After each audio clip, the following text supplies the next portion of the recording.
Geografia, Nostradamus.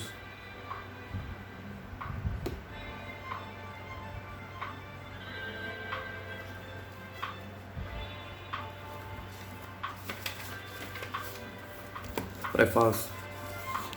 O nome, a personalidade e a obra de Michel Nostradamus já ultrapassa os 400 anos, satisfazendo uma esperança profética que ele próprio manifestou em sua epístola a Henrique, rei da França, segundo quando escreveu: espero não bastante a malignidade dos espíritos perversos, que todos verão que o que eu digo será cumprido no decorrer dos tempos, e depois de minha morte meus escritos serão muito mais valorizados do que enquanto eu estiver vivo. A presente edição de suas obras é mais uma confirmação dessa profecia. Profetizar é predizer o futuro, é ver os fatos, os homens, os acontecimentos de natureza diversa que ainda estão enrolados nas voltas misteriosas da bobina do tempo vindouro, e descrevê-lo com acerto no seu inapelável desenrolar de cada noite que passa e de cada dia que segue, que surge. Quem pode perscrutar o que está gravado no rolo virgem? Pergunta. Quem pode saber quanto resta dele? Pergunta. O homem cético por natureza questiona. Pode alguém ver o futuro? Pergunta. Quem lê cuidadosamente as profecias de Nostradamus e se entregar ao fascinante cuidado do exercício de casar a maioria delas com os fatos históricos por ele profetizados e já acontecidos, responderá afirmativamente. São tantos os seus acertos que jogá-los todos à conta de coincidências históricas ou de deduções nas quais teve sorte seria uma frustrante negação do óbvio. Profeta, vidente, adivinho, até mesmo feiticeiro, jamais charlatão. A vastidão de seu gênio e a admirável segurança de suas predições não permite a ninguém crer nisto. Nostradamus, quaisquer que tenham sido os meios de sua inspiração, teve e relatou visões verdadeiramente proféticas. Foi também o vidente que fez o maior número e as mais minuciosas profecias. Há mais coisa entre o céu e a terra do que jamais pode sonhar a nossa vã filosofia. Esta afirmação de William Shakespeare é tão velha quanto 4 séculos. Ela surge em minha mente sempre que tenho a oportunidade de entrar em contato com certos assuntos espíritas, revelações sobrenaturais, profetas e profecias práticas místicas orientais, e por que não dizer até mesmo quando a curiosidade me leva a folhear alguma publicação sobre os objetos voadores não identificados. Tais matérias têm o dom de estabelecer um duelo, às vezes íntimo, às vezes com a participação de outras pessoas, entre o nosso ceticismo e certas evidências que não conseguiríamos pôr de lado com a consciência tão tranquila e satisfeita como seria do nosso gosto fazê-lo. No que diz respeito a Nostradamus, não há como argumentar contra as provas de que ele foi realmente um profeta. Vejamos o que diz o parágrafo 31 da sua epístola a Henrique, rei da França II. Em tal assunto não me atribuo tal título de profeta. De nenhuma maneira praza a Deus que seja assim. Mas confesso que todas as minhas inspirações vêm de Deus, e a quem eu rendo graças, honra e louvores imortais. Não lhes tenho misturado nenhuma adivinhação proveniente do acaso, mas que elas são de Deus e da natureza, em sua maior parte relacionadas com o curso dos astros. A Bíblia fala e previne contra os falsos profetas, todavia em que pesam os seus conselhos sobre falsários e falsidades. O apóstolo Paulo, em sua segunda carta aos Tessalonicenses, exorta-os da seguinte maneira: não desprezeis as profecias, examinai todas as coisas e retende o bom. Parece-me poder afirmar que quando Jesus Cristo e seus apóstolos preveniram contra os falsos profetas que surgiram através dos tempos, e principalmente nos últimos dias, não incluíram entre estes o profeta de Salon de Crux, na Provença. Salon de Craux, na Provença. Reconheço que as citações da Bíblia de seus personagens teriam mais propriedade se eu estivesse escrevendo a introdução de uma obra sobre as profecias bíblicas e os homens que as transmitiram aos seus contemporâneos, tendo sido escritas para que chegasse até nós. Nostradamus, em sendo também profeta, não tem nenhuma analogia com os seus colegas canônicos. O que Isaías, Daniel, Ezequiel e seus companheiros do Antigo Testamento disseram tem em geral um sentido genérico, e eles mais não foram do que veículos humanos através dos quais Deus instruíra, orientava, premia e castigava o povo de Israel. inspirados pelo Espírito Santo, puderam fazer profecias extraordinárias, a maioria das quais já se cumpriu. Miqueias predizendo a vinda do Messias citou, inclusive, o nome da aldeia em que ele viria ao mundo. É tu, Belém de Efrata, pequenina entre as milhares de Judá, de ti sairá o que será, Senhor em Israel, e cujas saídas são desde os tempos antigos, desde os dias da eternidade. Versículo 21. Ao contrário desses instrumentos do Senhor, que só cuidavam das coisas de Deus e só profetizavam o que lhes transmitia, Nostradamus, embora também se dissesse inspirado por Deus, foi sem dúvida um profeta independente, no sentido de escolher os assuntos que lhe interessavam como tema de suas petições, enquanto os profetas evangélicos eram procurados e mandados por Deus para que transmitisse ao povo de Israel as suas divinas mensagens. Nostradamus agiu, parece, em sentido contrário. Ele teria uma série de mensagens próprias a transmitir e usando, pelo que se sabe, meios nada ortodoxos. Isso, e sob certo ponto de vista até condenáveis, procurou a cooperação de oráculos para receber o estado e a inspiração que lhe dariam condições de erguer o espécie véu que cobre o futuro e antever os inúmeros acontecimentos que revelou com tão grande margem de acerto. Sondou a terra e o céu, estudou os caminhos dos astros que andam e demorou-se na imobilidade dos fixos, interrogou as estrelas e requeriu a lua, consultou os alfarrábios dos egípcios, aprendeu nas ciências dos antigos gregos e apoderou-se dos herméticos segredos dos sábios judeus. Sua gente, calculando quase tanto dos acontecimentos dos tempos do porvir como das idades passadas, compreendendo o presente, isto que pelo curso do tempo em todas as regiões se conhecerá o que está para acontecer, tudo assim exatamente como aqui está escrito, nada tendo sido acrescentado de superfluo.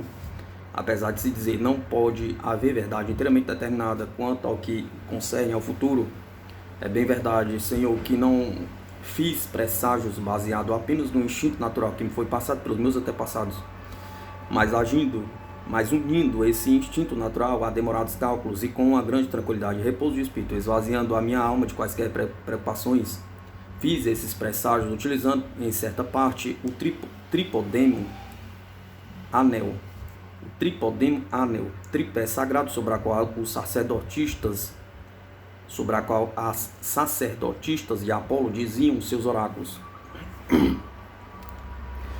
Além de se declarar inspirado por Deus, Nostradamus fala nesse trecho de sua epístola a Henrique, rei da França II, de seu instinto natural para as predições e confessa que usava os métodos de magia dos antigos sacerdotes de Apolo para receber o oráculo.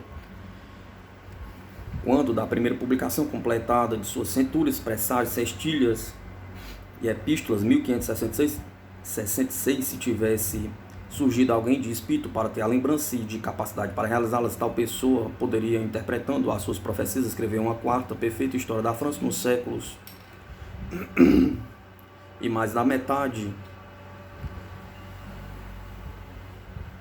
do século XV, XIV, XVI e mais da metade do século XIX, narrando os acontecimentos quase em sequência interligados. Nostradamus foi um verdadeiro historiador do futuro, através de suas visões proféticas. Os reis e imperadores franceses que surgiram e desapareceram no longo período de até 300 anos depois de sua morte foram todos eles, e bem assim, as perícias de suas vidas vistas, descritas por ele com uma precisão admirável. Em suas quadras proféticas desfilaram a nobreza, o clero, o exército e o povo da França. Descreveu reinados, impérios e repúblicas, tendo preferencialmente os acontecimentos franceses no campo misterioso de suas visões. Vez por outra, seu olhar profético atravessava a Mancha e via o que iria acontecer na Inglaterra. De outras tantas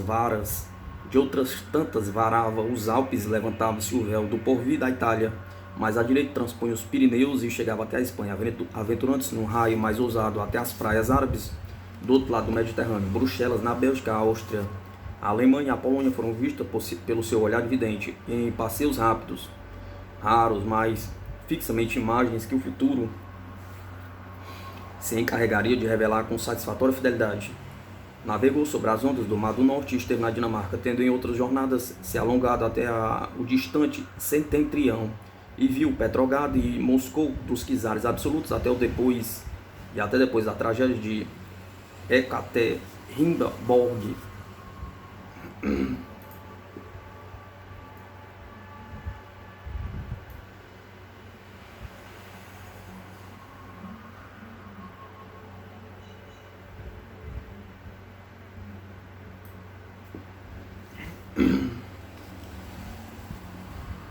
Nostradamus viu Luís ser guilhotinado, viu Napoleão Bonaparte nos maus e gelados lençóis do Berezina e sua derrota em Waterloo.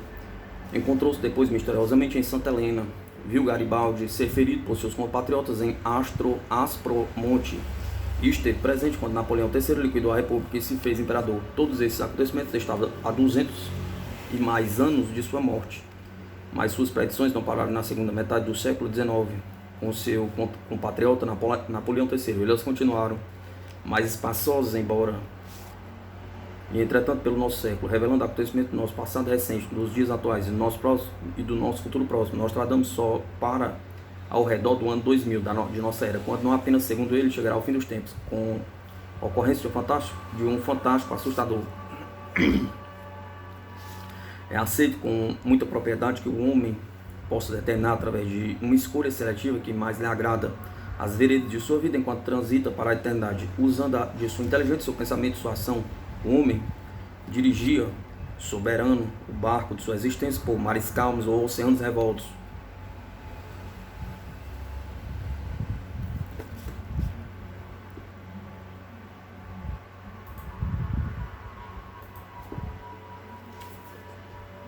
De acordo unicamente com sua preferência e vontade, a sociologia criminal de Lombroso e muitos outros de que existe Leúmuno, delinquente, o criminoso nata é pelo menos triste, desagradável, sem entrar no mérito de sua exatidão do erro. O erro. A crença no livre-arbítrio é uma essencialidade primordial do ser humano, e a convivência com o fatalismo não é saudável. Em princípio, a profecia confirmada negaria o livre-arbítrio, porque teria predito um acontecimento futuro pré-estabelecido e imutável, que teria influenciado na vida de um indivíduo ou de uma multidão, impotente para impedi-lo ou modificá-lo. A ser assim, tudo que o homem se propusesse seria vão, já que tudo estaria predeterminado pelo destino. Mas não é bem assim. Como o microcosmo integrado no macrocosmo, que é o universo, o homem dentro das forças naturais que o cercam tem certa liberdade de agir, certo livre-arbítrio e naturalmente responsabilidade pelos seus atos. Quase se tornam determinantes de sua condição de vida. Deus não seria Deus se atirasse os homens por uma via fatal, a um alvo fatal. Todavia há mais coisa entre o céu e a terra. Nas condições expostas acima, eu admito que a humanidade possua livre-arbítrio. Entretanto, não posso simplesmente fechar os olhos e dizer que ignoro fatos comprovados que se chocam com esse princípio, ou que, conhecendo-os, não acredito neles. Por outro lado, é admissível a possibilidade de condicionamento dos acontecimentos e, portanto, das profecias que por acaso os tenham apontado, muito ridicularizada nos últimos séculos. A astrologia, sempre ligada a profetas e profecias, tem um princípio básico, segundo o qual os astros predispõem, mas não impõem, a condições, e é nessas que o homem entra com sua influência, que impede ou modifica. Se nossos antepassados bíblicos tivessem permanecido fiéis a Deus, não teria ocorrido o dilúvio universal. Os habitantes de Jerusalém apedrejavam e matavam os profetas. Por esta razão, Jesus Cristo predisse sua ruína e sua destruição. Jerusalém, Jerusalém, que mata os profetas e apedreja os que te são enviados. Quantas vezes quis eu ajuntar os teus filhos, como a galinha ajunta os seus pintos debaixo de suas asas, e tu não quisestes. Eis que vossa casa vai ficar deserta. São Mateus 37, 38. No ano 70 de nossa era, a cidade foi destruída, inclusive o famoso templo herodiano. Cumpria-se a profecia de Jesus. No entanto, tudo poderia ter sido diferente. Fosse outro procedimento dos judeus daquela época, que poderia não ter havido nem a profecia e muito menos a sua realização.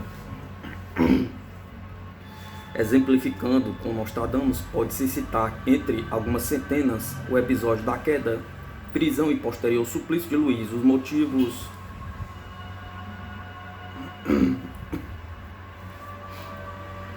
Os motivos desses lamentáveis acontecimentos estão descritos na quadra 43 da cintura 10.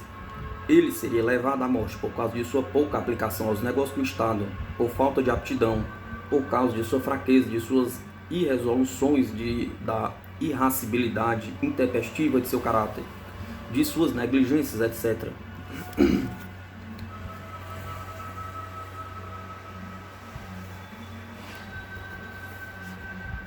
Essas foram as condições para a sua desgraça e para que a profecia se provasse certa. Mas aqui surge uma pergunta muito importante. Como Nostradamus sabia mais de 2 séculos antes que esse infeliz rei teria defeitos e que ele o levaria à guilhotina? Pergunta Érica Schental no prefácio de sua obra As Profecias de Nostradamus. Diz que tivesse Luís sido mais sensato e não fugisse em pânico para Varenes, haveria no livro mais de uma outra quadra incompreensível. Trata-se da quadra 20 da Centúria,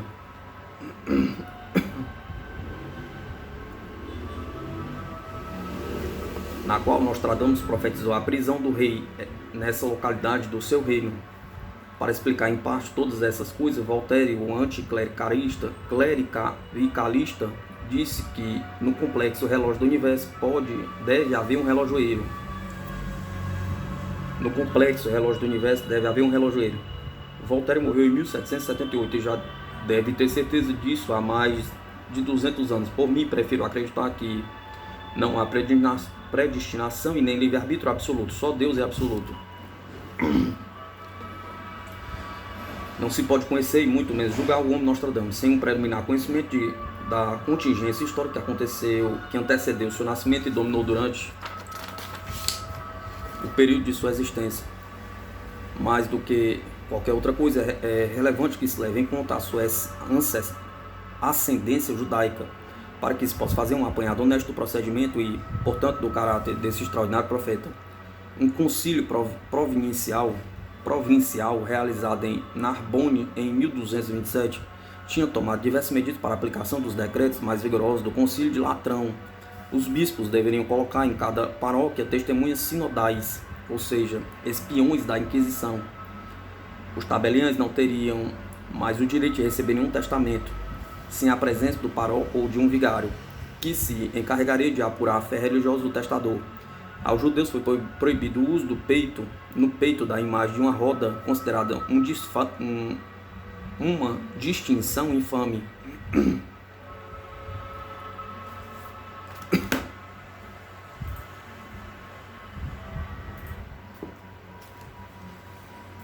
Periodicamente os judeus eram perseguidos ou massacrados, embora a sua sorte não fosse a mesma em todas as regiões da França. No início eles tinham podido facilitar-se por Filipe o Belo, que não o bastante tirasse deles grandes rendimentos, tinha proibido que fossem presos, como era costume então, por simples requisição de qualquer monge. Alguns anos mais tarde, em 1306, este mesmo rei mandou prender num só dia todos os judeus de seus estados, apoderou-se de todos os seus bens e mandou que saísse da França, sob pena de morte para os que ficassem. Este golpe não rendeu para os cofres do rei tanto quanto era esperado. Desde longo tempo, esse povo laborioso e ativo tinha aprendido a proteger uma boa parte de suas riquezas, já tinha inventado a letra de câmbio. Em 1315, sob o reinado de Luís X, o Brigão, os judeus foram chamados de volta às suas casas e seus templos que não tinham sido vendidos foram devolvidos e lhe permitiu tentar receber seus antigos créditos com vários devedores através dos processos legais. Em 1320, no reino da França, surgiu um movimento inesperado e impetuoso como um turbilhão de vento. Aconteceu um grande ajuntamento de gente do povo que, através de seus chefes, manifestava seu desejo de ir para além mar, combater os inimigos da fé, gritando para quem quisesse ouvir que a Terra Santa seria reconquistada por eles.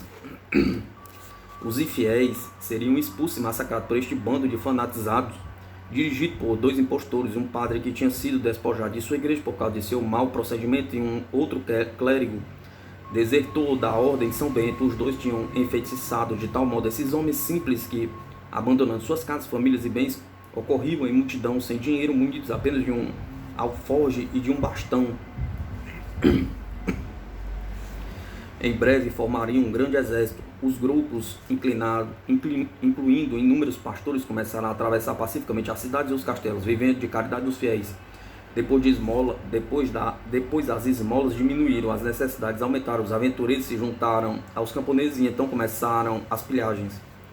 Os agentes do rei conseguiram agarrar alguns deles e mandá-los para as prisões de Paris, mas os seus companheiros entraram em massa na cidade. Forçaram a prisão da abadia de Saint-Martin-des-Champs e a prisão real de Grande Châtelet. Do alto da escadaria desta jogaram o chefe da polícia de Paris, libertaram seus companheiros. Em seguida, temendo ser atacado pelos oficiais do rei, eles se concentraram no prado Saint-Germain, chamado Pré-Aix-Clerques, que se prepararam para combater, mas a força real não se animou a lhes dar combate e deixou que saísse livremente de Paris. Eles seguiram na direção da Aquitânia. Eram, diz a crônica, pelo menos 40 mil. Quando chegaram ao Languedoc, em toda a Gascogne e no Toulouse, eles perseguiram os judeus com impiedosa obstinação. Os hebreus, como eram chamados na época, tinham mais a temer do fanatismo do povo do que da rapacidade dos reis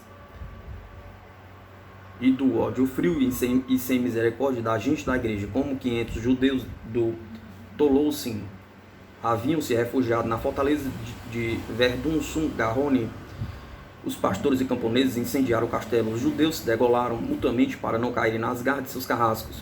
O governador de Carcassonne foi obrigado a tomar medidas severas. Reuniu forças consideráveis contra os furiosos e sanguinários bandidos. Fechou-lhe as portas de Aigues-Mortes, onde eles queriam embarcar, e o sitiou nas planícies pantanosas que cercam esta cidade. Muitos deles foram mortos e aprisionados. A estes o governador mandou que fossem enforcados em árvores, 20 num lugar, 30 em outro, dando assim uma amedrontadora e terrível lição aos restantes. Foi assim que essa expedição desgraçada se evaporou como fumaça de um incêndio extinto.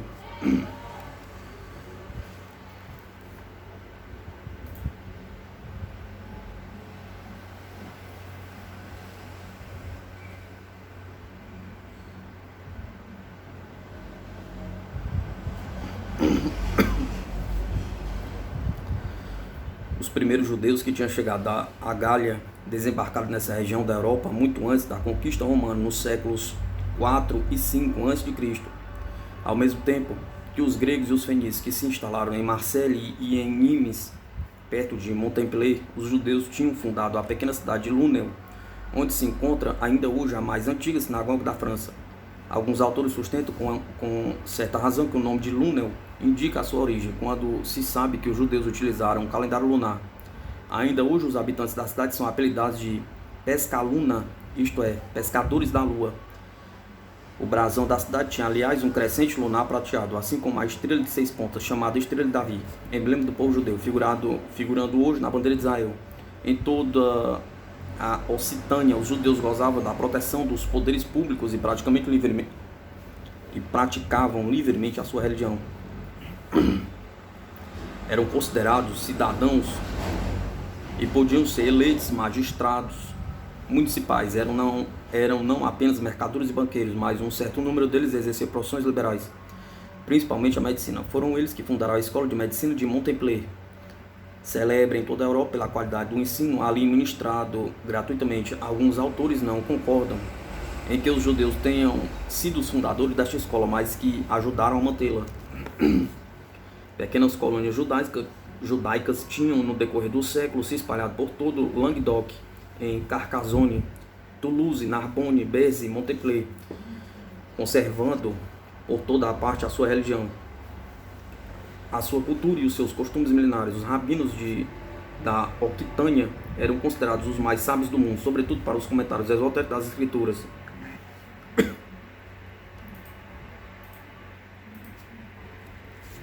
Correspondiam-se frequentemente com os seus correligionários da Espanha, que nesse país formava, juntamente com os mouros, as duas grandes populações não cristãs.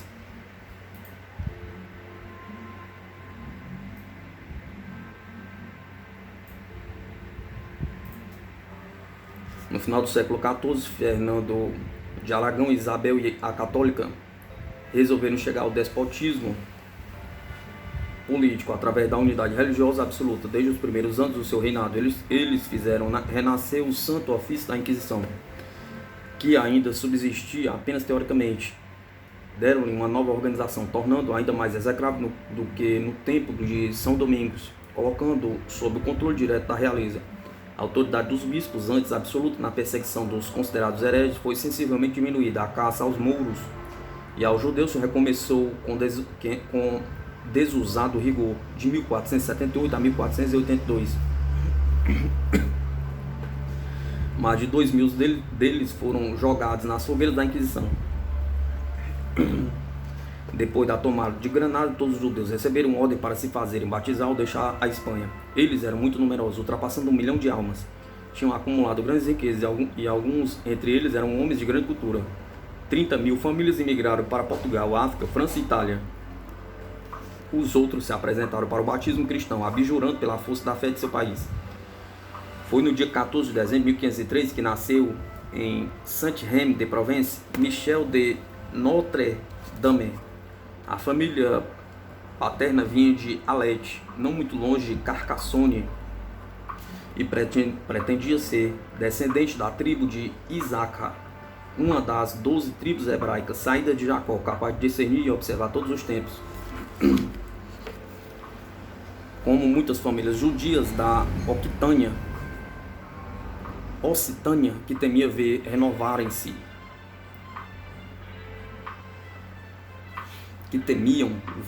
renovarem-se as perseguições que se sucediam na França e que tinham visto chegar à Espanha os seus correligionários expulsos pela nova Inquisição. Esta família tinha se refugiado em Avignon, onde reinavam os papas desde o começo do século XIV. No século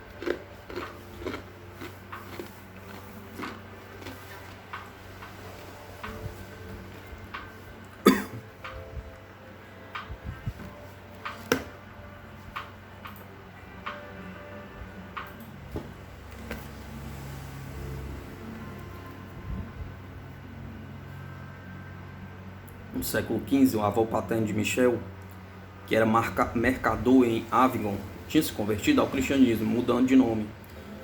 Como era o costume, seu pai, Jaume de Notre-Dame, era tabelião. O papa o tornou nobre após o seu casamento com René de Saint-Rémy. Aqui seria mãe de Nostradamus, neta de Jean de Saint-Rémy, médico pessoal de René de Anjou, conde de Provence. Este Jean de Saint-Rémy era também um judeu convertido. Não é certo que todas essas conversões, efetuadas principalmente por essenciais razões de segurança, tenham sido plenamente sinceras. Tradições milenares dificilmente desaparecem no íntimo daqueles que as cultivam. O estudo do Torá, do Talmud e da Cabala tinham continuado. A invenção da imprensa, logo em seguida, a do papel, tinham sido um acontecimento prodigioso para a época. O protótipo de todos os livros impressos apareceu em Mayence, antes de 1455, era uma Bíblia. O Renascimento tinha ressuscitado primeiramente o estudo do grego. Na época em que Michel de Nostradame formava o seu espírito, um novo horizonte se tinha aberto à curiosidade dos homens desse tempo. Depois do grego começou o ressurgimento do hebreu, o estudo sobre os textos, não apenas do Antigo Testamento, mas da literatura e da filosofia rabínicas. Pic de la Mirandole, que entre todas as coisas sabia todas, tinha proferido a cabala judaica, a filosofia mística dos rabinos. No caminho aberto por ele, lançou-se um alemão que tinha estudado e professorado na França, Jean Rauchlin. Este, pelos conhecimentos que tinha do grego e do hebraico, foi considerado o homem mais notável do final do século XV, corrigindo a Vulgata, única versão latina da Bíblia, reconhecida como canônica pelo Concílio de Trento. Ele publicou uma gramática e um dicionário de hebraico e hebreu. Conforme disse Merle de Aubigné, os livros da Antiga Aliança durante tanto tempo fechados. Esse espírito forte e curioso tornava seus sonhos os mais audaciosos da teosofia cabalística, ao mesmo tempo que lançava ataques mortais contra os monges. Esta reabilitação da língua e das ciências judaicas coincidia com a chegada na França dos numerosos judeus expulsos da Espanha pela nova Inquisição de Fernando e Isabel. Os monges retornaram à ofensiva. Na Alemanha, os dominicanos se vingaram da impotência em que a Inquisição tinha caído na França e faziam, no último período do século XV, terríveis massacres de pretensos bruxos e, sobretudo, bruxas. Eles proclamavam que o judaísmo ia invadir tudo e solicitaram ao imperador Maximiliano uma ordem para queimar todos os livros judeus. Para esse auto de fé, eles abriam exceção apenas para o Antigo Testamento. Rauschling protestou junto ao imperador. Os dominicanos acusados de heresia e todos os seus escritos foram queimados em Mayence. Rauschling apelou para o Papa para apoiá-lo todos os grandes da época, os humanistas, e finalmente toda a Renascença vai ao Papa contra os inquisidores. Leão X, esse digno filho de Lourenço de Médici, amigo das letras e das artes, contrariou os desejos dos monges e suspendeu definitivamente a apreensão e queima dos livros judeus. A causa de Rauschling e seus amigos foi vitoriosa em 1513 e 1514. Poucos anos antes, em 1498, Savonaroli, tendo confessado aos seus juízes que as suas profecias só provinham dele e não eram inspiradas por Deus, tinha sido condenado por heresia e foi queimado vivo em Florença, na praça do Palácio Vecchio, como escreveu o padre Bruckberg na Ordem de São Domingos. Não era bom nesse tempo se adivinham. Jean de Saint-Remy, bisavô materno de Michel de Nostradame, era muito versado em ciências ocultas, em particular na Cabala. Foi tal como era conhecido na época. No entanto, pelo que já foi narrado até aqui, compreende-se que, por maior que fosse a proteção de que algum iniciado pudesse desfrutar, era preciso ser muito prudente, pois tudo o que se fazia ainda era vigiado pelo olho mal adormecido da Inquisição, e certas práticas misteriosas cheiravam a enxofre. Facilmente as fogueiras seriam reacendidas para a queima de seus adeptos. O que era exatamente a Cabala? Pergunta. Alguns autores procuram a sua origem no Extremo Oriente, mas sua tradição é tipicamente judaica. Cabala ou Cabalá vem de uma raiz judia significando estar na presença de receber. A Cabala é na realidade a lei oral que Moisés recebeu no Monte Sinai, ao mesmo tempo em que recebia as tábuas da lei inscrita Torá ou Torá. Tora ou Torá. É um ensinamento divino transmitido segundo os melhores métodos orientais de mestre para o discípulo, de boca a orelha. Essa tradição oral deveria permanecer viva. O Talmud iria constituir a parte dessa tradição destinada ao ensinamento público. A Cabala, pelo contrário, iria conter a tradição secreta reservada apenas aos iniciados, mestres espirituais e discípulos da elite da diáspora, a dispersão do povo judeu. É a Ezra ben Salamon de Gerona, 1160 e 1238, que se deve à criação da Cabala, no sentido de comentar escritos dos ensinamentos secretos, até então transmitidos exclusivamente por via oral. A partir de 1920, o profeta Abraham ben Samuel Abou-Lafia levou esse ensinamento ao seu auge. Ele comporta um sistema complicado de combinação de letras e de números que pode ser ilimitado e dá pretexto para interpretações mais delirantes.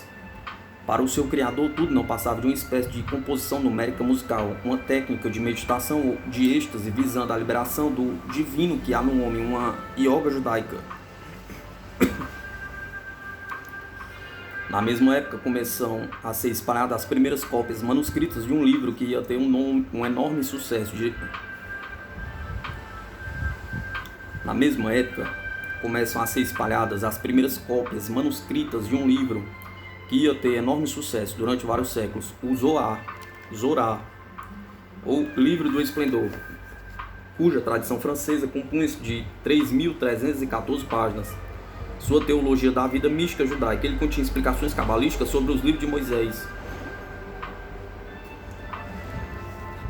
Nostradamus foi criado durante esse período intermediário, que nós temos dificuldade de imaginar. A proliferação das ideias favorecidas pela imprensa é incalculável. Ao Renascimento veio juntar-se à Reforma. O protestantismo se propagou na Alemanha, na Suíça, nos estados escandinavos e numa parte do sul da França. É o bisavô cabalista, dono de uma rica biblioteca que se ocupa da educação intelectual do jovem Michel. Ele lhe inculca, como se brincasse, um primeiro gosto pelas coisas celestes. Mas é preciso ser prudente. As proteções de que gozam as duas famílias, pelo lado paterno e pelo lado materno, podem desaparecer diante de uma inocente provocação. Ainda são queimados os heréticos. A chama da Inquisição está apenas adormecida, e a sua próxima vítima poderia ser muito bem um desses cristãos novos, sempre suspeitos de heresia, de magia e de bruxaria. Para o povo, cabala, bruxaria e pecado são sinônimos. Se a parte teórica da cabala dá os meios de se encontrar na Santa Escritura um sentido místico diferente do sentido literal, a parte prática ensina a arte de fazer agir as potências superiores sobre o mundo inferior e produzir por esse meio efeitos sobrenaturais e milagres. Mais tarde, Nostradamus, na quase certeza de que a biblioteca de seu bisavô era comprometedora para a sua segurança pessoal, iria queimá-la por medida de prudência. Toda a sua vida, tanto no seu procedimento como nos seus escritos, estaria revelado os seus pensamentos mais íntimos. De tudo que foi dito nas últimas 7 ou 8 laudas, desprende-se facilmente que um homem como Nostradamus, prisioneiro de um ambiente hostil, não bastante a sua projeção intelectual e seus bens materiais, não bastante as altas amizades que o cercavam, não sendo como não era, predisposto a perder sua posição, seus bens e sua vida, por um desafio inútil a crenças e ignorâncias, agisse com a cautela e o bom senso de que deu prova em toda a sua vida. Segundo alguns de seus biógrafos, ele começou a escrever suas profecias a partir do ano de 1545. A primeira publicação de uma parte delas foi feita 10 anos depois. Ninguém até hoje encontrou a razão da desordem cronológica de suas predições, ou atinou com o critério. Se é que houve algum da colocação das quadras nas centúrias, não se sabe se o procedimento teria sido proposital da parte dele, visando confundir e dificultar seus futuros intérpretes, ou se os acontecimentos que profetizou com tanta segurança chegaram ao seu conhecimento desordenadamente, tal como ele os escreveu e passou adiante. Na centúria 1, há predições sobre o fim dos tempos, e na centúria 10 há quadras referentes a acontecimentos do seu próprio século. 15. De poucos anos depois de sua morte, há a quadra 52 da centúria 11. Prediz um episódio acontecido em abril de 1559, e da quadra 15 da centúria 1 fala de Marte ameaçando o nosso mundo com furores de guerra, quando já estiver próximo ao aparecimento do anticristo, segundo sua própria profecia. No livro Profecias ou Prognósticos de Nostradamus, publicado em 1672 e traduzido para o inglês, Theophilus Garencières, aparece a seguinte anotação: antes da epístola a Henrique, rei da França II. Amigo leitor, antes de ler a epístola seguinte, gostaria que fosse advertido de algumas coisas. A primeira aqui, de acordo com a minha opinião, ela é muito obscura e difícil de ser entendida em sua maior parte, carecendo de qualquer conexão, e além da obscuridade no sentido da expressão é de tal modo confusa que, se não prevalece a imparcialidade do editor, eu a teria omitido, considerando, porém, o respeito devido à antiguidade e satisfação que devemos às pessoas curiosas que talvez considerassem o livro imperfeito. Sem ela, a publicamos, confiantes na boa fé e na inteligência do leitor. As palavras de Garencières, escritas há mais de 300 anos sobre essa epístola, são válidas ainda nos nossos dias. Todavia, tendo em vista que muitos de nossos leitores conhecem perfeitamente o idioma francês, tudo que foi traduzido diretamente de Nostradamus, epístolas, quadras, presságios e cestilhas, está devidamente acompanhado do texto original dos 2 volumes desta edição, exatamente conforme foi escrito pelo profeta. Contudo, como bem avisou Le Petlier, o texto está cheio de vocábulos hebreus, gregos, latinos, românicos, italianos, celtas, espanhóis, e o estilo é tão artificioso quanto o pensamento do autor. Edmundo Cardilho, prefaciando o livro de Pierre Vicente Piobi, O Segredo das Centúrias de Nostradamus, diz o seguinte: há 400 anos que as profecias das centúrias de Nostradamus vêm sendo observadas. Com o passar do tempo, mais se verifica sua exatidão. Elas não decepcionam nunca. Quando decepciona, o erro deve ser atribuído a um intérprete, nunca a Nostradamus. O autor das centúrias nunca falhou. O leitor pode estar certo que tem adiante de si um trabalho sério de leitura agradável e empolgante, que diverte, emociona e convida a meditação. As centúrias não são a obra de um espírito vulgar. Abílio Coelho. Vida de Miguel de Nostradamus. Miguel de Nostradamus, desde longos séculos, o mais famoso e renomado profeta que faz suas predições de acordo com o conhecimento e o julgamento que tem dos astros. Nasceu na cidade de Saint-Rémy, na Provença, no ano da graça de 1503, numa quinta-feira, 14 de dezembro, cerca das 12 horas da noite. Seu pai foi Jacques de Nostradamus, notário do lugar. Sua mãe, Reine de Saint-Rémy, cujos avós paternos e maternos foram personagens bem versados das ciências matemáticas e da medicina. Como médicos que eram, um de René de Jerusalém e da Sicília, conde de Provença, e o outro de João, duque de Calábria, filho do dito rei René. Esta informação é para fechar a boca de alguns invejosos. Alguns grandes mestres da ciência que têm examinado as suas origens através de dados falsos. Foi com base em seus antepassados que Nostradamus disse em seus comentários ter recebido como de mão para mão o conhecimento da matemática. E no prefácio das Centúrias explicou que o dom hereditário da predição oculta se encerrava no seu peito.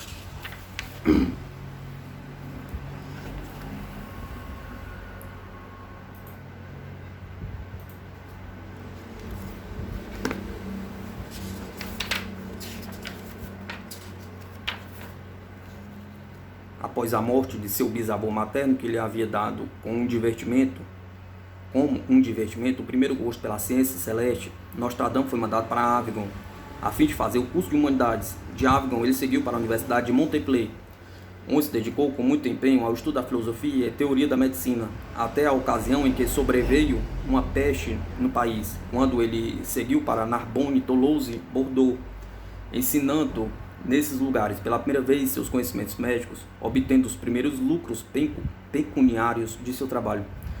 Tinha então 22 anos de idade, tendo passado 4 anos nessas cidades praticando a medicina. Pareceu-lhe oportuno retornar a Montpellier para descansar e receber seu diploma de doutor, o que ele conseguiu logo, prestando seus exames e sendo aprovado com louvores e admiração de todo o colégio.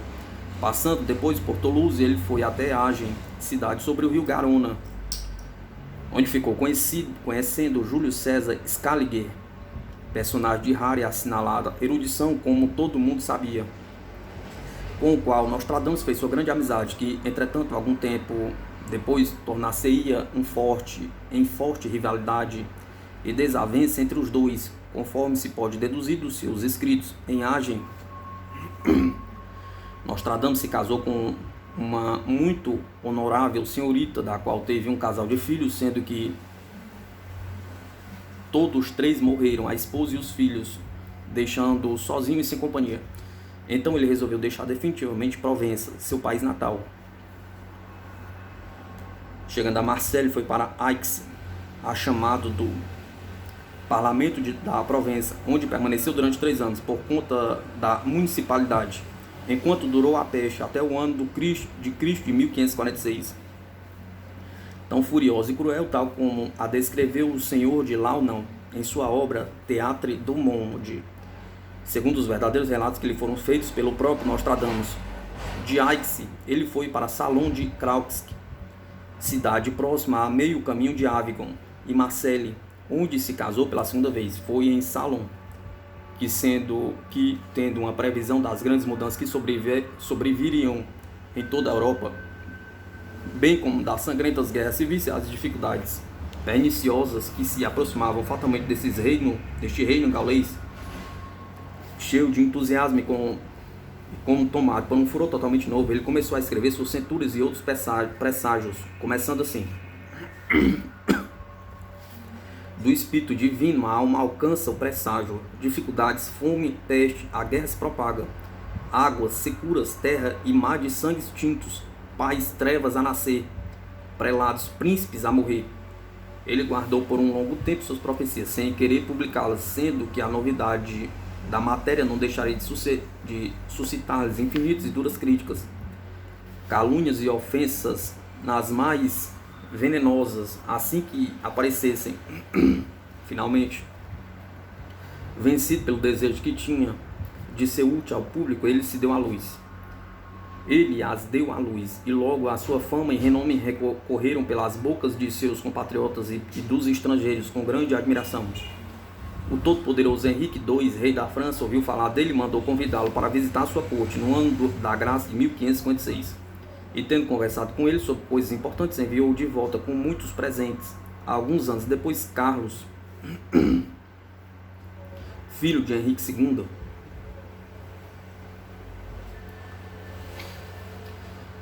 Carlos IX, filho de Henrique II,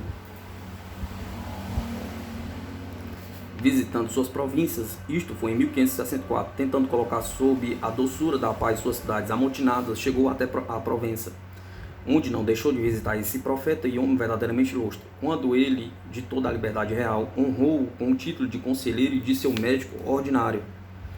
Seria um assunto muito prolixo se eu quisesse dizer aqui por escrito tudo o que ele predisse, tanto especialmente como em generalidades, e seria superfluo mencionar quanta gente douta, grandes senhores e outros iam procurá-lo de todos os lugares e regiões, como a um oráculo, e o que São Jerônimo disse de Tito Livio, eu posso dizer dele: aqueles que vinham à França não procuravam outra coisa senão vê-lo. Nessa viagem do dito rei Carlos,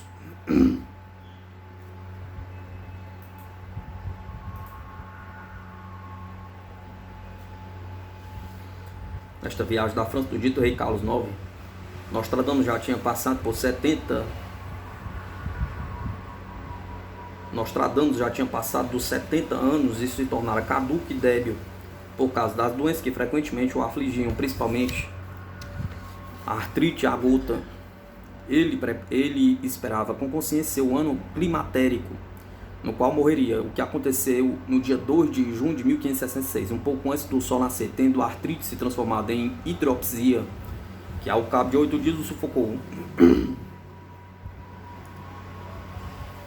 Que ele sabia o tempo de sua morte, mesmo o dia e a hora. Eu posso testemunhar com a verdade. Sei muito bem que no fim de junho do dito ano ele tinha escrito com sua mão nas enfermidades de Jean Stadius estas palavras em latim: está próximo à minha morte. E no dia antes que fez a troca desta vida pela outra, tendo eu longamente assistido à tarde, ao me despedir dele até a manhã seguinte, ele me disse estas palavras: você não me verá mais com vida quando o sol nascer.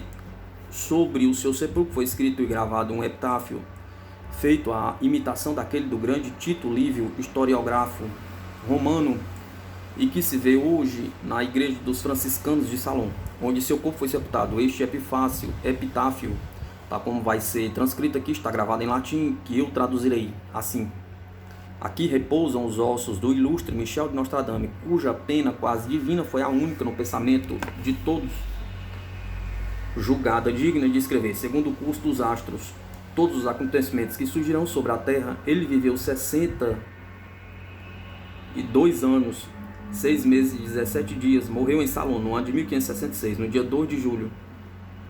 Ó posterioridade, jamais perturbe seu repouso.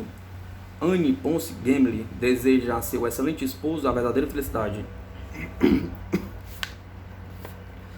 Ele era de estatura um pouco menos que a mediana, de corpo robusto, alegre e vigoroso. Tinha a testa alta e aberta, o nariz reto e bem proporcionado, os olhos cinzentos e olhar doce, mas faiscante quando empolarizado, o rosto severo e jovial.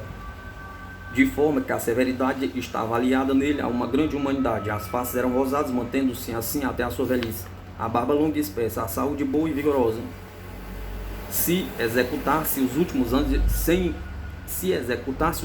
de sua vida e todos os seus sentidos agudos e perfeitos. Quanto ao espírito, ele o tinha vivo e bom, compreendendo rapidamente tudo o que queria, o julgamento sutil, a memória fiel e admirável. De natureza taciturna, pensando muito e falando pouco, raciocinando muito bem a tempo e a hora. De resto, era vigilante, impetuoso, facilmente irritável.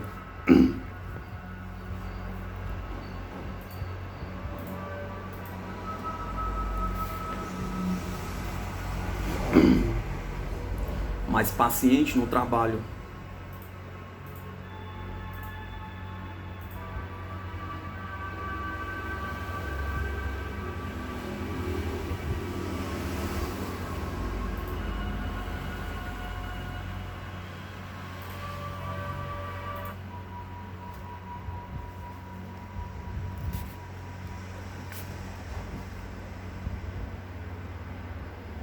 Não dormia mais de 4 ou 5 horas por noite, louvava e amava a liberdade de linguagem, mostrava-se alegre, divertido e ao mesmo tempo mordaz por qualquer coisa. Ele aprovava as cerimônias da igreja romana, tinha a fé e religião católicas, fora das quais assegurava não existir salvação. Repreendia gravemente aqueles que retiravam-se dela, e deixando-se seduzir pelas doçuras liberdades de doutrinas estranhas e perigosas, afirmando que a sua finalidade era perniciosa e má. Não posso me esquecer de dizer que ele se exercitava voluntariamente em jejuns, orações e esmolas e na prática da paciência, que aborrecia severamente os vícios. Fazia frequentes doações aos pobres, para os quais era muito liberal e caridoso. Tinha constantemente na boca este monte tirado das Sagradas Escrituras. Fazei amigos com as riquezas da iniquidade.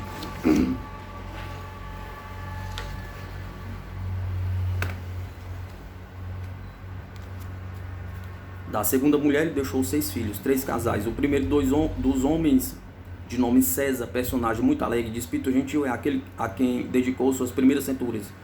Entre outras produções de seu espírito fecundo, que eu não menciono aqui, ele escreveu 12 centúrias compostas por quadras, que do termo grego ele intitulou de profecias, das quais 3 estão incompletas, e há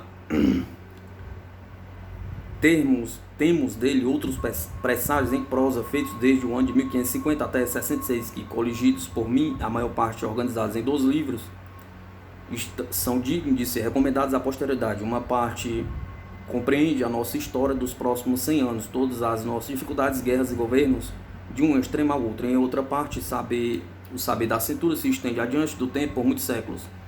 Ele tinha um irmão de nome Jean Nostradamus, que era procurador no parlamento de Aix, e que escreveu a história da província e a vida dos poetas do mesmo país.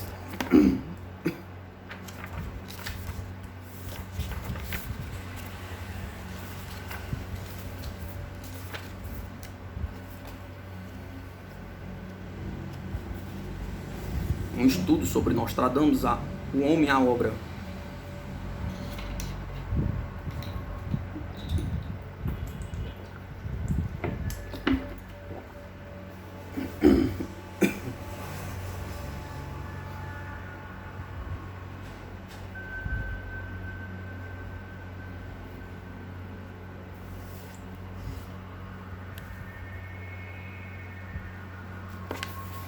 O renome de Michel Nostradamus já atravessou 3 séculos, sempre crescendo até chegar ao nosso, projetando todo o seu brilho. Os reis da França jamais se mostraram indiferentes aos seus oráculos, que a ele se referem tão particularmente, e que falam de um passado mais próximo do presente que estamos vivendo.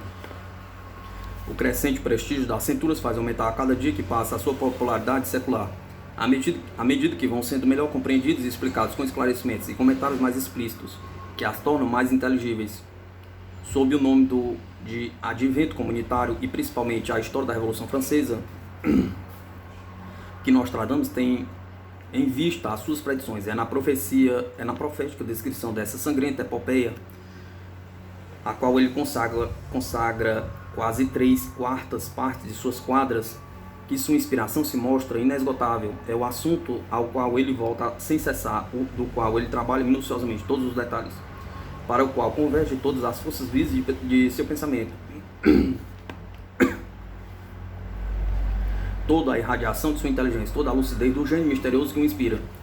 Nostradamus foi o favorito e o conselheiro íntimo de 3 reis, Henrique II, Francisco II e Carlos IV.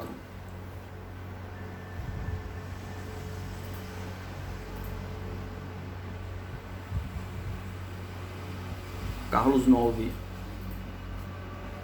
Os temas fatídicos que ele tinha dado à sua constante protetora, Catarina,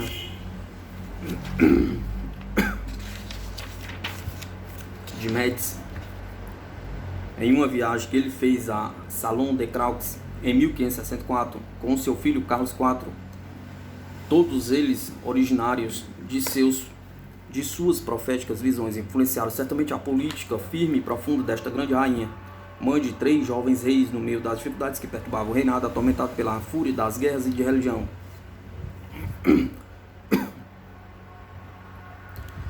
Em 1605, Henrique IV recebeu de um castelo de Chantilly, bastante emocionado, das mãos de Vicente Seve Belcari, uma coleção de fragmentos, até então inédito, das obras de Nostradamus, uma parte das quais se referiam diretamente à sua pessoa e também ao surgimento, coisa verdadeiramente admirável, que o oráculo tivesse predito tanto tempo antes do ramo protestante dos duques de Vendôme para ocupar o trono dos lírios francês, por causa da extinção total da dinastia dos Valois, que contava, ao tempo em que Nostradamus vivia, 5 príncipes na flor da idade, 3 dos quais usariam sucessivamente a coroa da França depois de seu pai, Henrique II, e desapareceriam sem deixar posteridade num curto espaço de 30 anos, de 1559 a 1589.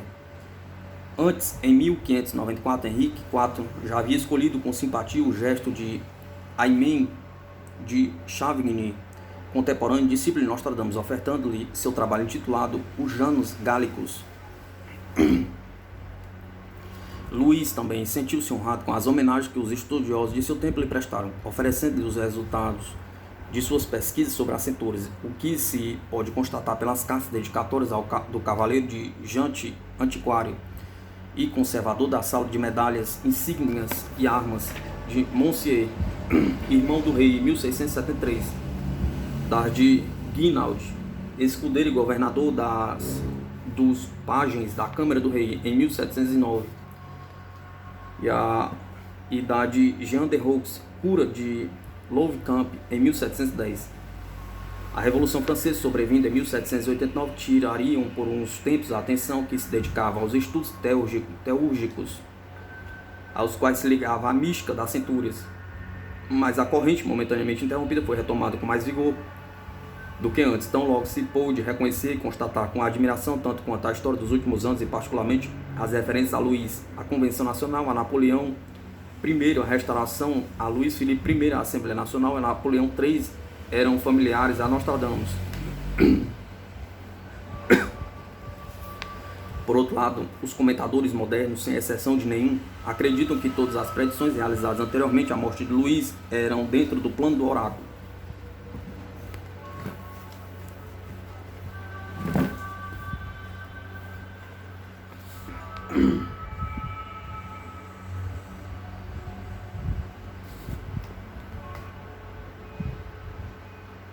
Os pródomos de sua inspiração e, por assim dizer, um simples vínculo destinado a sustentar sua obra e impedir que ela caísse no esquecimento. Enquanto não tivesse atingido o grande período do advento comunitário, a Revolução Francesa desde Luís até o surgimento do Anticristo, razão pela qual ele foi expressamente escrita. As centúrias não são a obra de um espírito vulgar, e o grande número de reimpressões que se tem feito delas, mais de 80, demonstra que esse livro misterioso, não bastante a severidade da crítica a seu respeito, que eu jamais pude compreender, tem tido continuamente inúmeros apreciadores. Michel de Nostradamus foi talvez o homem mais douto de seu tempo. Aos 22 anos, ele exercia a medicina com proficiência.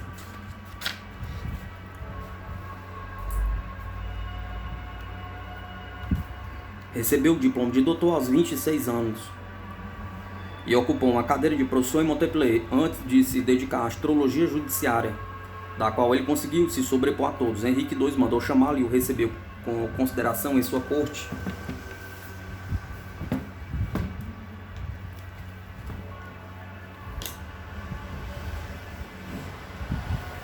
Carlos IX e Catarina de Mendes foram a Salon de Craux expressamente para vê-lo. O duque reinante e a duquesa de Savoia fizeram o mesmo. As mais altas personagens da época eram encontradas a rodeá-lo. Obteve a categoria e as honras de médico e conselheiro ordinário do rei Henrique II, Francisco II e Carlos IX também. A despeito dos invejosos e dos maldizentes, que lhe causaram alguns aborrecimentos, ele viveu rico e considerado. Seu fim foi o de um cristão. Seu corpo foi inumado com todas as honras da Igreja dos Franciscanos, em Salon da Provence, onde ainda se podia ver a sepultura em 1789. Nostradamus e sua obra constituem um enigma. Uma olhada superficialmente, sua obra surpreende e intriga. O espetáculo das quadras deslumbra e choca. A irregularidade artificiosa do plano atrai e repele. O autor parece brincar com o assunto e com o leitor que, de seu lado, resolve a brincar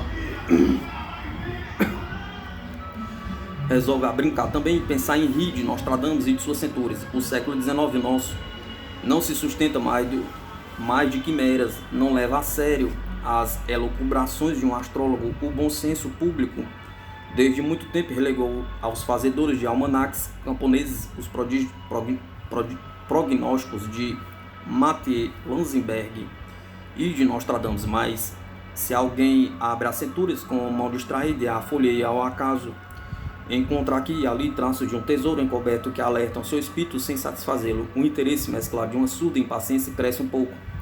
A pessoa larga o livro e torna a pegá-lo. Repete a mesma coisa umas 20 vezes sem conseguir se livrar dele ou se concentrar na sua leitura. Quer ver as coisas claramente e se irrita com as dificuldades que encontra. Frequentemente desanima.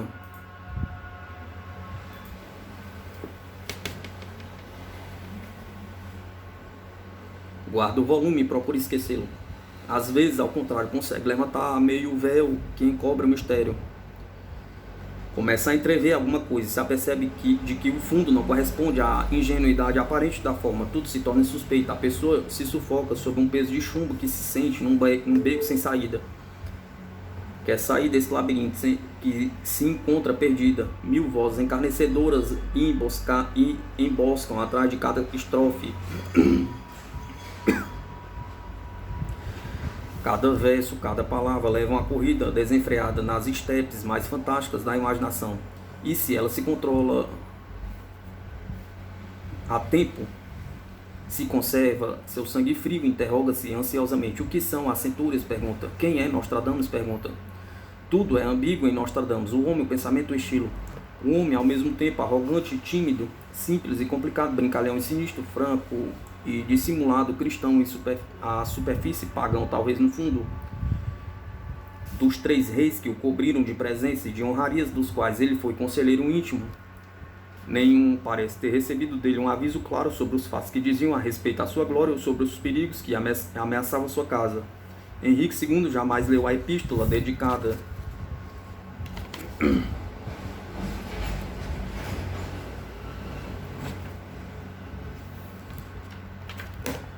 Henrique II jamais leu a epístola dedicatória escrita em seu nome. Se a tivesse visto, nada descobriria nela de interesse para si ou para os seus filhos, porque ela só tratava de acontecimentos posteriores e, por consequência, estranhos à dinastia dos Valois.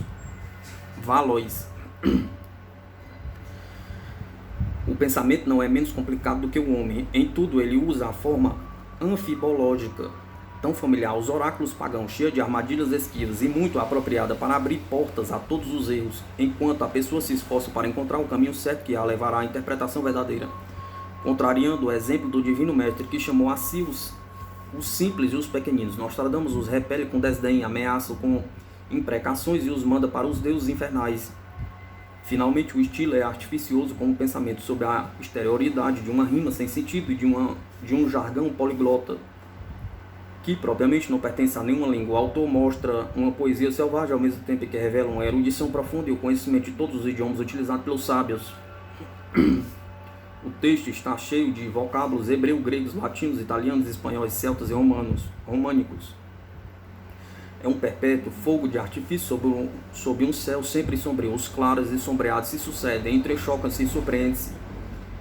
Inexperiência do espectador. Nostradamus entrega gota a gota seu segredo que parece lhe queimar os lábios, e por uma estranha contradição ficará desolado que alguém o decifre completamente. O epitáfio de sua sepultura em salão e várias quadras das cinturas fulminam com ameaças terríveis o temerário que perturbar suas cinzas, divulgando o arcano que ele chama de seu tesouro.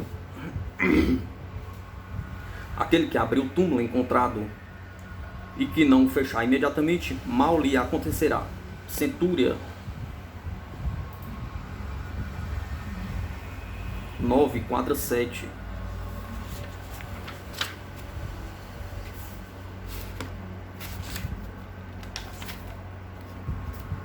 Está enterrado o tesouro, que por muitos séculos foi juntado.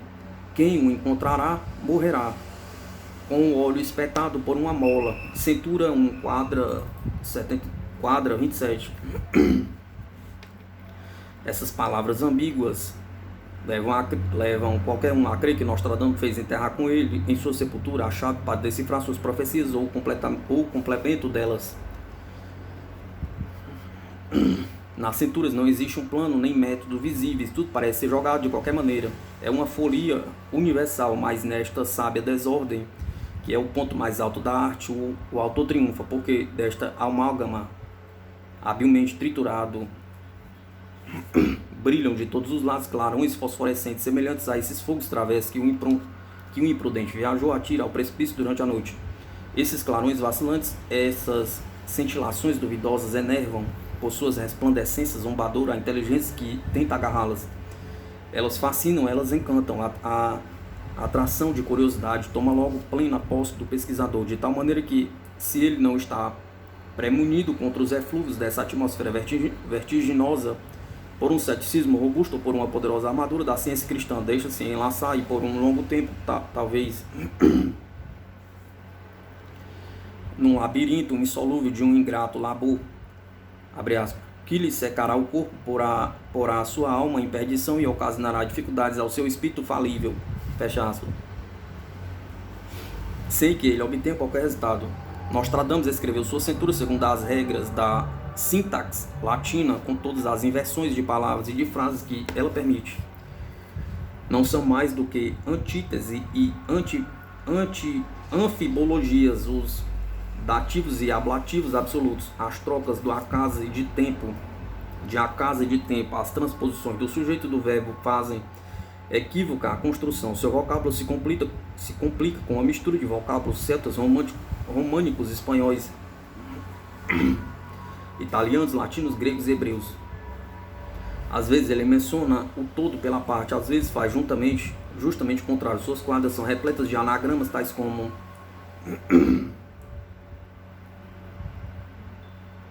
palavras que se escreviam antigamente em latim Henricus.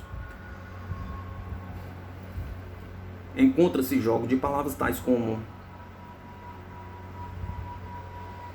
as metáforas históricas e mitológicas abundam. Nostradamus pinta com palavras estas que deviam esclarecer os assuntos, servem para velar o seu pensamento. Ele se esquiva e só se deixa penetrar.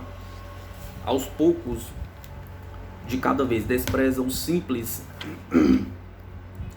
e tem horror aos espíritos vulgares. Não quer ser compreendido senão pelos sábios. Sua imaginação é rude, mas não desprovida de nobreza nem de encanto. É perito na arte de dizer muitas coisas em poucas palavras, e mais perito ainda em subentendê-las. Ele só predisse desgraças, e as coisas boas de sua pena só saíram a intervalos e acessoriamente. Em resumo, suas quadras, que se aproximam de 1000, formam uma espécie de jogo de cartas em versos ou um caleidoscópio cabalístico, no qual a reverberação fatiga, mas a singularidade fascina, e dentro das combinações múltiplas, em um olhar perscrutador, acaba por descobrir miríades de quadrinhos cheios de mágica grandeza. Nostradamus foi ou não foi inspirado do alto, E se ele foi, em que medida e de quem recebeu o dom profético? Pergunta. Sua maneira e estilo se aproximam bem mais dos oráculos pagãos do Egito, da Grécia e da Itália, do que da inspiração sobre a longa das profecias canônicas. Judeu de origem, médico empírico, astrólogo de profissão. E esses 3 títulos, sábio suspeito. Ele prudentemente encobriu em seus escritos toda predição suscetível de desagradar seus protetores e fazer perigar sua sorte. Confessa sem fazer rodeios em sua epístola a Henrique II. Abre aspas. Mas há um muito sábio príncipe, consagrei minhas noturnas e proféticas sepultações, cálculos, composta sobretudo por um instinto natural, seguido mais o gosto poético do que as regras da poesia, a maior parte composta de acordo com o cálculo astronômico. Corresponde aos anos, meses e semanas dos países, regiões e da maior parte das grandes e pequenas cidades da Europa, compreendendo a África e uma parte da Ásia. Pela mudança de regiões que se aproxima da maior parte desse país e que se comporão de maneira natural. E se é fato, Senhor, que neste discurso apresenta as minhas profecias de uma maneira bastante confusa, como a data de sua realização, é porque não exagerei de nenhum modo, ou pouquíssimo, a duração do futuro, cujo tempo calculei por diversos meios, tanto pela via astronômica como pelas das Sagradas Escrituras, as quais não poderiam enganar-se. De maneira que, se eu quisesse, poderia datar cada quadra com a época a qual ela diz respeito, mas isso não agradaria a ninguém, e muito menos a sua interpretação, até que, Senhor, Vossa Majestade, tenha me outorgado plenos poderes de assim fazer, de modo que os meus caluniadores nada possam dizer contra mim. Fecha aspas. Nostradamus dissimula em parte o que ele próprio afirma saber sobre ciências ocultas, não pela incapacidade de se exprimir, mas com mais clareza, mas por efeito de um temor mesquinho quanto à sua própria segurança. Apresenta-se menos como profeta e mais como astrólogo. Não era um homem como Isaías, Daniel ou João, cheio do Espírito de Deus e desligado de toda consideração por coisas e por pessoas. Nostradamus é um artista em prognósticos. A substância é, por assim dizer, a medula de suas predições, não vem dele. Ele a exuma dos velhos livros cabalísticos, do mau odor, perdidos ou ignorados desde muitos séculos, e que, com medo de se comprometer, queima depois de usá-los, conforme relata a carta a seu filho César, parágrafo 29 e 30, volume 2. Qualquer que possa ter sido, no fundo, a ortodoxia cristã de Nostradamus, que foi colocada por Rosart entre os profetas de Deus, é difícil não reconhecer em sua atividade profética sinais exteriores de magia. As 2 quadras cabalísticas, sem falar de várias outras, principalmente de quadra 42 da cintura 1, que abre a primeira cintura, que por uma encantação em regra, repetindo os ritos mais célebres do paganismo, confirmam isso. Ora, a magia combinada com, como se vê aqui, com a observação dos astros, conduziria naturalmente a uma ciência matemática para predizer o futuro? Pergunta. E se conduz, até que ponto a arte puramente divinatória entra nisso? E em que difere essa inspiração da antiga inspiração pítica? Pergunta. Nostradamus, em uma palavra, se não foi um charlatão, a vastidão de seu gênio, a admirável segurança de suas predições não permite a ninguém crer nisso. Foi ele um profeta ou um feiticeiro? Pergunta. Sobre isso eu me calo, porque essa é uma questão estranha ao meu propósito. Não desejo me fazer de juiz nesta obra. Biografia de Nostradamus.